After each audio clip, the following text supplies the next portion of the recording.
दरम्यान शरद पवारांनी पार्थ पवार प्रकरणी भूमिका स्पष्ट केल्यानंतर आता मुख्यमंत्र्यांनी त्यावर स्पष्टीकरण दिलंय। पुणे मुंढवा जमीन गैरव्यवहार प्रकरणी कुणालाही वाचवण्याचा प्रयत्न नाही असं मुख्यमंत्री फडणवीसांनी स्पष्ट केलंय। व्यवहारात ज्यांच्या सह्या आहेत त्यांच्यावर गुन्हा दाखल केला असून चौकशीनंतर गरज भासल्यास तेव्हा गुन्हा दाखल करू असंही फडणवीस म्हणाले।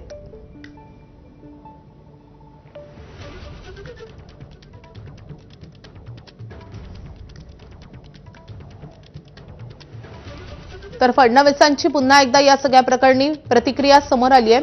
चौकशीनंतर गरज पडल्यास त्यांच्यावरही गुन्हा दाखल करू असं ते म्हणतात।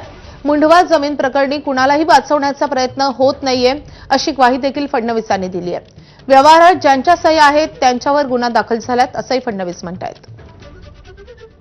त्यासोबत सरकारचेही ज्या लोकांनी याच्यामध्ये मदत केली आहे त्या सगळ्यांवर गुन्हा दाखल झालेला आहे। त्यामुळे आमचा कोणालाही वाचवण्याचा प्रयत्न नाही, काही वाचवण्याचं कारणही नाही आहे। जे झालं आहे ते नियमानुसार झालेलं आहे आणि मी यापूर्वी देखील सांगितलं की या गुन्ह्याचा तपास सुरू असताना कोणाचं इन्व्हॉल्वमेंट त्याच्यामध्ये आढळलं तर त्या ठिकाणी आपल्याला कारवाई ही करावीच लागते। त्यामुळे अतिशय नियमानुसार ही कारवाई करण्यात आली।